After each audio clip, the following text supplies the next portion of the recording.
I appreciate the very much introduction that Vishal gave, and I do very much want to, no problem, this is the pointer, thank you. I do very much want to continue on many of the themes that he has elaborated upon. And what I have to present today, which is roughly themed around the idea of gender, water, and geographies of exclusion. Social capital does play a very large degree of influence, as do different cultural, religious, ethnic parameters as well. So hopefully you'll be on the lookout for that. Having said that, water institutions and water rights, these are all things that I work with but not focused upon. So this is also an effort for me to show you some of the case studies, and in this particular presentation I'm going to give you 3 case studies that you can kind of help, we can collectively think together about how all of these things come together. So let's just go ahead and begin. I want us to think with geographies of exclusion because they identify the forms of social and spatial exclusion and subsequently examine the fate of knowledge, which has been produced by members of excluded groups. And this term was really made famous by a gentleman named Sibley, who's a cultural geographer. We're not going to have too many terms and concepts in this particular presentation, but I just wanted to start off with this because it's a framing device for us all. And he's looking at the way space is always contested, and that, quote, relatively trivial conflicts can provide clues about power relations and the role of space in social control. So let's stop there. What are some of the key things that we are to see coming out in this idea of geographies of exclusion? Why would this be possibly relevant for discussion of gender, water, institutions, and water rights?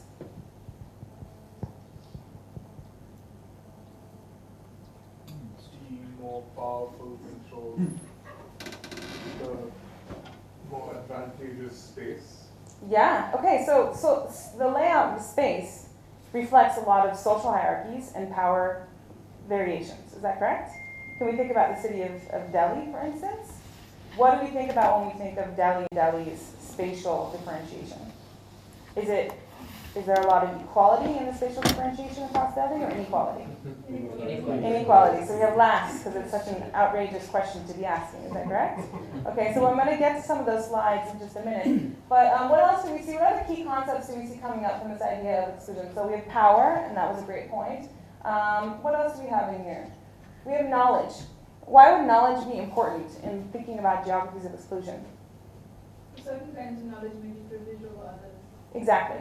Fantastic. And certain kind of knowledge might even be produced on the margins of these power configurations that oftentimes don't get integrated into policy and institutional systems of management. Correct? So that's great. Anything else about knowledge that comes to one's mind? Trivial conflicts. Yeah, so that's another thing, conflict. So this, so thinking about spaces of geographies of exclusion, these are areas, the ones that are kind of on the margins, the people who are excluded, they are kind of living on an everyday sense conflict, and they're trying to constantly mediate them. Okay, let's go through and let's think about this. So this is a map of NCT Delhi percentage of slum population. It's old, it's 2001. I'm sure this would have changed quite drastically in the last 15 years. But here we clearly see this is kind of a very easy way to already point out that we have different outlays and different inequities in how people are placed in terms of socioeconomic standing. But what really pops out to you about this particular density? So this is the Yamuna flowing through here. If the red is the highest slum concentration, does that strike any chords if we're thinking about either questions of equity? Availability of water. Availability of water. Why do you think about that in particular? In this particular region? Water resources. There's not a lot. So there's more water scarcity in these regions? No or yes? Is there more water or less water in these regions? There's more water. More water. Okay. Availability is more. There's better infrastructure, really? Okay.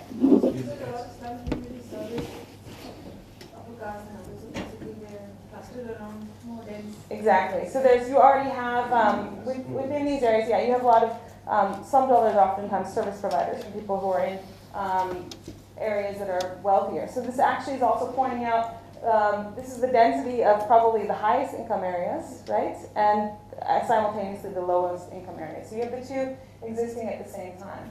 So we can look at Geographies of Exclusion, they think about disparate access, even to water.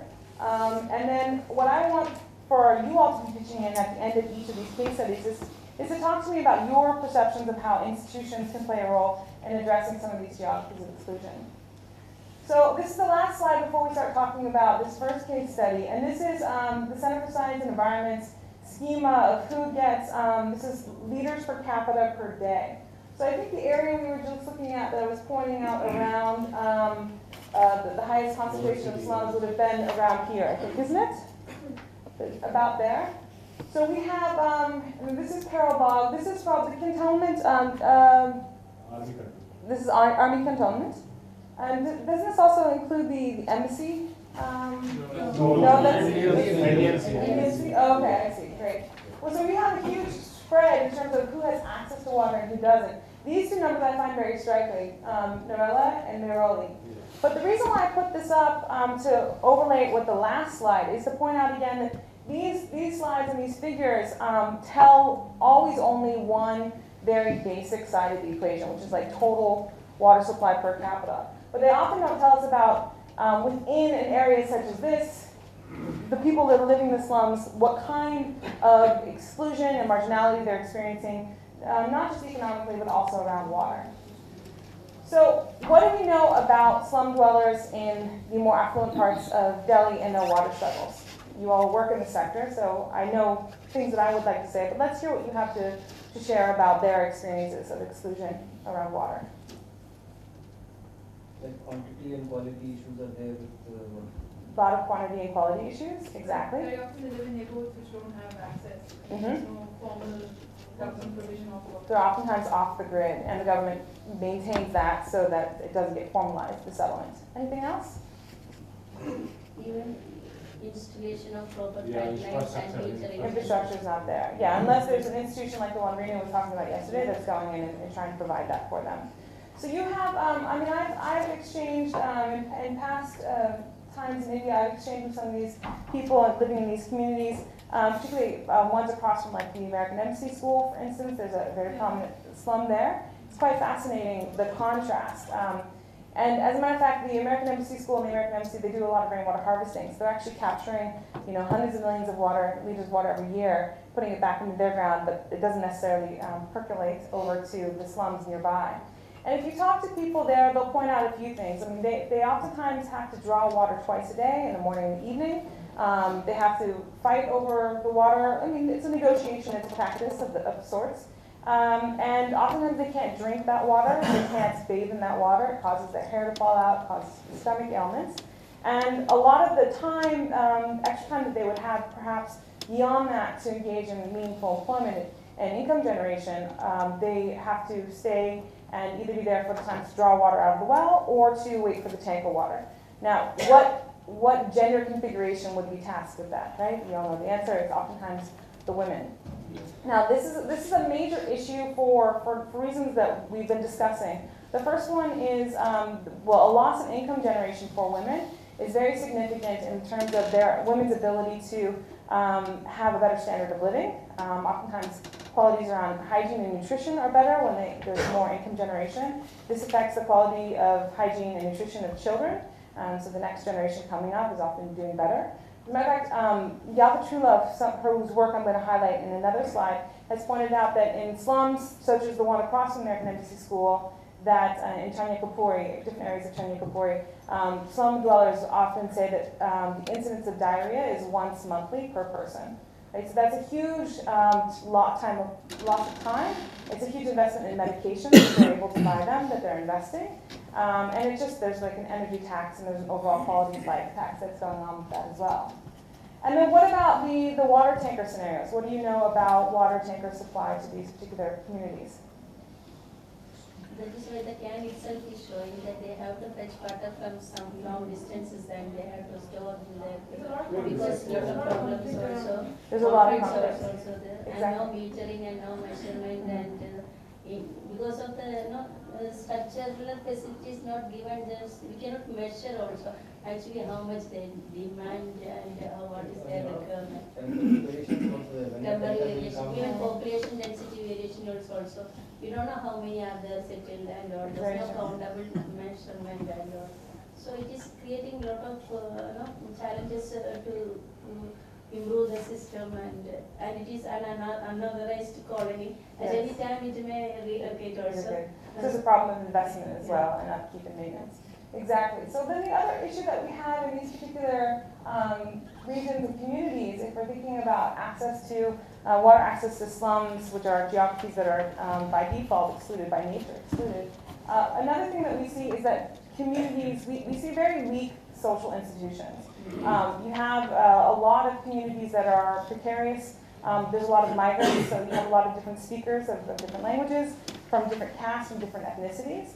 And that actually becomes one of the biggest problems around getting a good supply of water, is that there's not strong enough networks, there's oftentimes not strong enough social capital to be able to create these negotiations, so that with the TERI scheme, if we were to translate that to slums, sometimes it happens, but also it's a struggle for people that I've seen in the literature and the people I've talked to, where getting someone to fill their bucket one day or get their water tank of water one day when they have to work, and then returning that favor can be much more of a challenge. So this is one of the areas that we see that there's very high health risks, and I think from the institutional framework, one of the main things that's most pertinent is the need to address how to, if we can provide them with actual provisions in terms of better water supply, to at least help expand the social networks and the capacity building.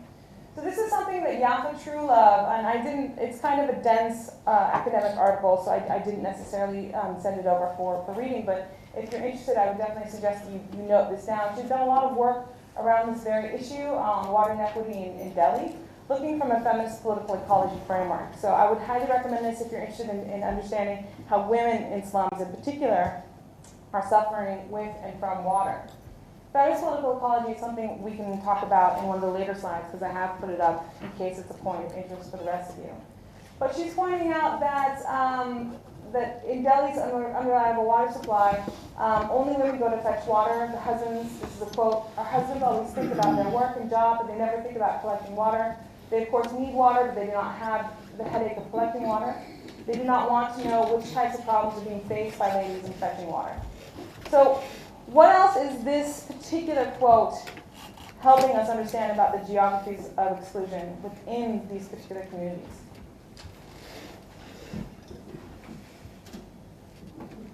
What will we say? It's a neglected community, we can say. But there's a problem of knowledge, right? So geographies of exclusion is interested in knowledge framings, knowledge dissemination. So there's only one part of the population that understands the ins and outs of this water struggle. And a lot of these people don't have actual capacity to air their grievances in the proper formalized way to which an institutional framework like the municipality could respond. And I'll let you go on and read the rest of that. But this was just really as a starter example to talk about what happens when there's weak institutions. And what I want to point out now in the coming two examples is what happens when there's increasingly stronger institutions that can help address, and what matters, how it matters when social capital is a bit stronger in helping people get better water supply. I have this map up not because I don't think you know the map of India, but just to point out that along the entire length of, there's a lot of really great water scholarship that's gone all over the subcontinent. But if you follow the Ganga Trail in particular, there's some really fascinating work that's being done. In particular, I think you've mentioned it, Vishal, there's in one of your articles, there's a lot of work done by Farhana Sultana around in the Bangladesh region at the end of the Ganga basin, the ways in which women are additionally suffering from low access to water and high levels of arsenic, and the ways that that's having an impact on health, on reproductive health, and also on marriage prospects and potentials. When women get arsenic poisoning, they actually have a lot of skin problems and ailments, and that's feeding into cultural norms around femininity, beauty, and ideal feminine norms. So it has a feedback cycle, which is what I want to point out with this map, that there's feedback between poor water access, ailments, and then also ability to maintain certain cultural and religious norms and expectations in society. So the second case that I want to get into is in Darjeeling. What do you think of first when you think of Darjeeling? Tea. Tea. Tea's an iconic one. What else? Has anyone been to Darjeeling? Can you raise your hand if you've been to Darjeeling? Very good. Anyone else? What do you know about the water supply in Darjeeling? Very scarce. How do you know that?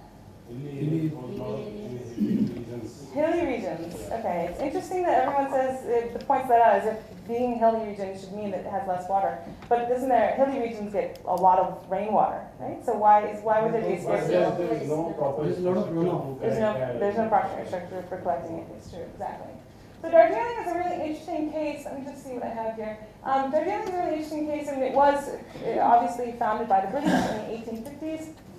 Out of nothing, there was almost no populations that were living in that particular landscape when they decided that it was a great sanctorium for retreat and rejuvenation for the British colonists. And one of the first things they did, of course, if they're going to live there, they need to set up a water supply. So in 1914, they finalized the first water supply, which built a man-made lake up at Central, which is upstream from Darjeeling, which is on a ridge. It's a hill station. And it was designed to supply water for about 10,000 to 15,000 people. Now, in this day and age, even today, it's the same water supply system that now is supplying water to 250 to 350,000 people. That doesn't include the fluctuating population of an additional 200,000 plus people in the tourist season. So what you have is you have a massive crisis of water in Darjeeling, so much so that a lot of people have to get by, Darjeeling residents who aren't on the main British created water grid, they have to get by on washing with 1 liter per day. And a lot of Darjeeling residents, if you talk to them about this, they'll laugh and they'll go to great lengths to talk about how they manage and how they especially perform their cultural rites and rituals in this very eclectic, multi-ethnic, multi-religious part of the country. One of the other problems with this particular region is that there's so much of a dire water supply problem that a number of private suppliers have popped up. So this is termed the water mafia. It seems to be completely legal. But people consider it a mafia because the prices get raised so dramatically. Oftentimes, a lot of people are priced out. So if you're in the particular geography of capital and economic inclusion where you can afford that, maybe you're fine. But one of the things that arises very quickly in Darjeeling is you have these very stark geographies of exclusion. So these are photos. This is one of the photos I've taken from an article. It's also mapped in the same article that I'll show in just a minute. But this is, you're looking up from a satellite supply. So this is actually the top of the ridge. So this is the railway station here. This pretty much follows the original British water supply, right? So you have, these are lower elevations falling on both sides.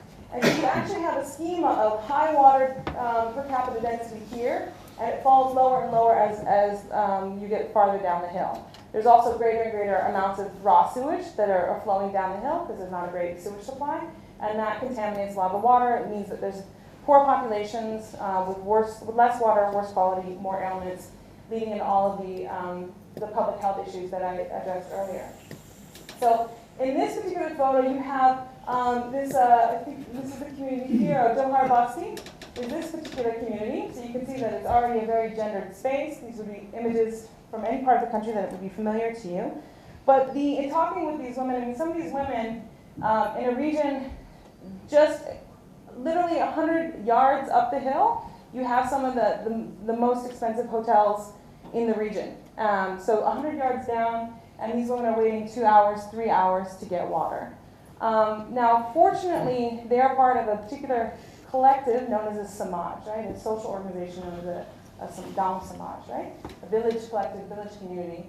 And some of the founding ideas around Samaj is that they provide kalyan, or welfare, for one another. So these are ways in which, even though the water struggles are quite stark in this particular location, me and another colleague, we looked at Muldara Samaj, Jawahar Samaj, and Mongolpuri Samaj, and we looked at how different collectives of these Samaj were working together in order to better access and manage their water. Now, most of these Samaj actually rely on spring waters, but a lot of these spring waters have very cultural, they have different values beyond just access to water. This is pure water. It's Chocopani, I mentioned that the other day.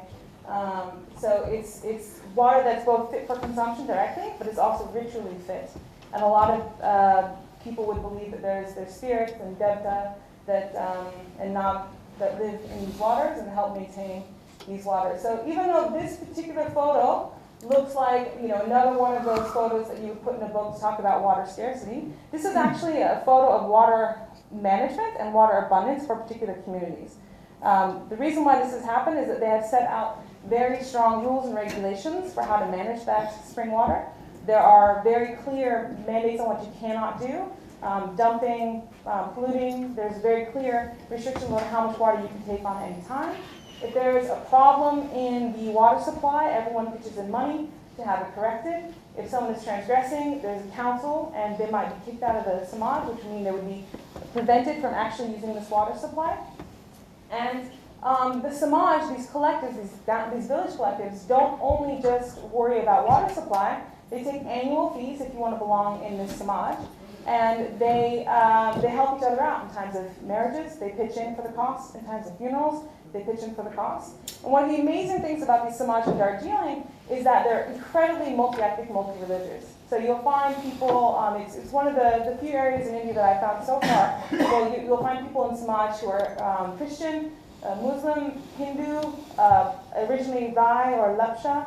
And if you ask them, you know, which part of their identity is most important to them, they'll say it's my samaj affiliation, and that they go to each other's weddings and they go to each other's funerals. Now, there's some people that would critique that and just say that's a nice way of, you know, that's what they present to others, and maybe behind the scenes it's different. But still, that's a kind of inclusive rhetoric I haven't seen in quite a while. So what we have here, and as a colleague of mine has been pointing out in a particular article called Waste Management and Water Management, not waste, in post-colonial Darjeeling, the promised limits of decentralized resource provision, is that there's a challenge and an opportunity. So you have locations such as Darjeeling that are just absolutely screaming for water, but you also have very promising pockets where people have effectively managed water in decentralized ways that the government could potentially step in and augment and facilitate those decentralized solutions to better supply water for the entire region. This, even you're arguing in this particular article, could be more cost effective than some of the other solutions that are being promoted. There's an effort to, as a matter of fact, pump up large parts of, I think it's the Balusan or something like that, river, to pump it up into Darjeeling to augment the water supply. It's water that's been used already for irrigation. It's full of pesticides. People say that it's yellow, and it actually causes stomach ailments. So there's been a lot of critique over that, and I believe that it's been stopped for various reasons, including political reasons. But the expenditure for that particular project, right, to pipe water up from the valley into Darjeeling was going to be huge. So for a fraction of the cost, you can both build on the social capital and the community networks that are resilient in Darjeeling through the Samaj, and you can also better address these water supply issues. So that's one way in which social capital really comes to the fore. So I'm just going to give 10 more minutes for my last example, and then we'll go ahead and have some discussion to the extent that you are interested in having a discussion. And this particular case comes from my work up in Uttarakhand, in particular the Garhwal Valley. Just for fun, who all is either from Garhwal or has been to Garhwal? Can I see a show of hands? Been to Garhwal. Do we have any Garhwalis, Uttarakhandis here? Uttarakhandis we have? No? Yeah, I know they're not synonymous, but yes. Kumaon? Oh yes, so you're from Kumaon? Exactly. Okay, great. So some of these examples will be very relevant to you. So any ideas what this is a image of? Could possibly be an image of? With the circles. Yeah, the circles.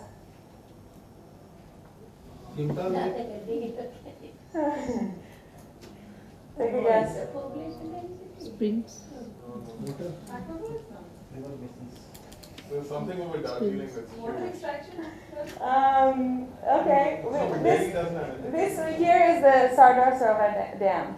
Okay? It's a reservoir. These are reservoirs. This would be the TERI Dam here. Okay? So this is a map of dams, currently existing dams in North India and the rest of in other parts of South Asia except for China. Now you'll see that the highest density is actually down here around the plains in this particular image. So all of these regions, all of these countries, Nepal, Bhutan, India, Pakistan, Afghanistan, they're all trying to expand as much as possible the hydropower potential of this region. Not including China, which we all know they're very fond of building dams. If we just look at this belt in particular, there's a potential to install about 200,000 megawatts of hydroelectric energy from these particular dams. Now, on paper that makes a lot of sense, but what do we know about Uttarakhand? Uttarakhand was once Uttar Pradesh. Why was there a switch? Well, the history tells us that the movement for an independent state of Uttarakhand was based in the very notion of being a geography that was excluded, right? So Uttarakhand used to be part of Uttar Pradesh, and all of the policies that were created for Uttarakhand, what is now Uttarakhand, were made in Lucknow. And there was a very strong sentiment that the people, the policymakers in Lucknow can't possibly speak for the residents of Uttarakhand. So we have a very long-standing geography of exclusion, very deep sentiments about being marginalized, not being heard to, not being listened to. And this is one of the things that really inspired that movement and has continued to formulate a lot of the sentiments around development in the region. Not one of which is this. What is this? TERI Dam. Yes, it needs almost no explanation. This is TERI Dam. Began construction in the 1970s, and Dirghani briefly put it to a halt, but it was completed in 2006. Very mixed messages, very mixed responses. It's supposed to generate initially 100,000 megawatts. It produces, I think, less than that. It's tilting up quite frequently. It displaced about 100,000 people and several hundred villages. And it may or may not have diminished the downstream impacts of the floods from the 2012 and 2013 cloudbursts and flooding that you had in the region. But you also have very serious gender implications of these large development projects. So in this particular region, we were talking about in the beginning yesterday about the feminization of agriculture. And this is an early photo I took in 2007 when I was beginning my field work, and this is a woman overlooking kind of almost the tail end of the TERI Geo over there. That's what it is on the left-hand side. But you already had, since the time of kind of the British enlisting of Gawalis into their military forces, you had a very strong influence of outmigration since about the mid-1800s of men, and that continues to this day. But with the imposition of large dams and large hydroelectric projects, which some people like and some people don't agree on, I'm not giving a value judgment on that just right now. What you do see is you see even less opportunities for, when TERI was submerged, that went an entire economy of old TERI. People had to out-migrate. You find a lot of people in these hills who are former taxi drivers, who were former residents of the TERI aristocracy that was submerged. But you see more and more women being left behind to tend to these fields, as this woman is complaining about to me in this particular image. And you see a lot of differentiation across different women with different class and caste and education levels, different divisions of labor based on different geographies of exclusion as well, and a very strong lack of financial safety nets. And this is where my work really has been playing into, is thinking about how these lively struggles also overlap with cultural and religious systems and affinities. So I won't really get into this. I'll talk about this at the end with, I'll share a little bit about the book that I have coming out in March and April. But these are also geographies that are very meaningful. They're sacred geographies. You have a geography of exclusion that's also a sacred geography. And that sacred geography in Garhwal is the Dev Bhumi, a land of gods and goddesses. So you have this very strong sense that a lot of policies are being made for this region without people necessarily buying into it.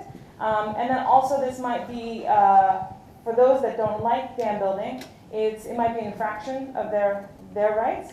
But for the same people, it might also be going against the will of the gods and goddesses, and particularly if you're damming the Ganga, a sacred entity like Mother Ganga. So just to make it brief here, one of the things that I did for the bulk of my research around this particular issue is I spent a lot of time with women who are involved in efforts to stop the last 3 dams that were going to go up on the Bhagirathi Ganga, leading up to Gangotri, which were stalled in 2012. And to make a long story short, one of the things that I really got involved in is thinking about how women are really knowledgeable about the entire water cycle, the entire ways in which water, both from rivers, from the dams, from the springs, from different channels that they use for irrigation, all feeds into this very robust sense of stewardship, of ownership of the land, and the sense that women are very responsible and have a lot of capacity to make sound water management decisions. So when people weren't feeling like they were being listened to and they felt the institutions were weak, one of the things that we saw coming up was the rise of Mahila Mangal, women's committees, women's kind of self-organizing systems. So you see women here from a particular village that I worked with, and they just set up their community center there, which they had to have a neutral place because of caste differences within the village.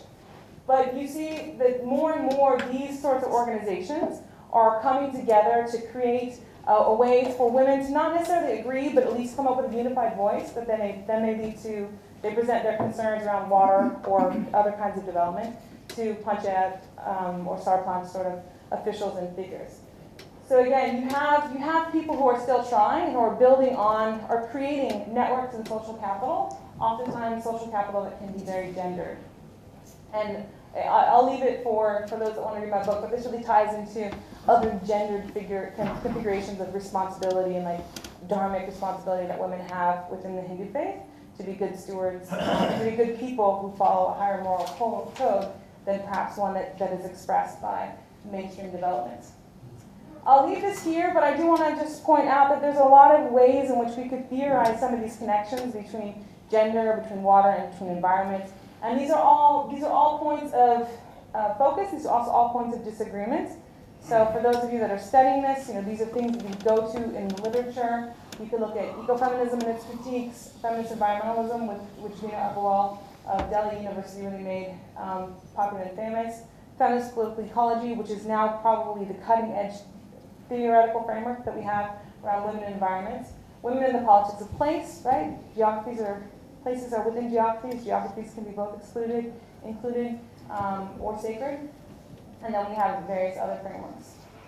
So having said that, I just want to point out that these are all issues that I think are very relevant, and that there is a strong role for us to think more holistically about how why caste and class matters, why gender matters, but why women are different and why we need to engage with that diversity among and within women, and why culture and religion also can have an influence, and the ways in which people feel motivated to take action, the ways in which people feel motivated to start working with others and build social capital, to build networks that provide like a welfare or kalyan, like the Samaj Darjeeling, and that the ways in which religion can even inform notions of proper development practice and proper water management. That's pretty much everything I wanted to say, and I thank you for your time.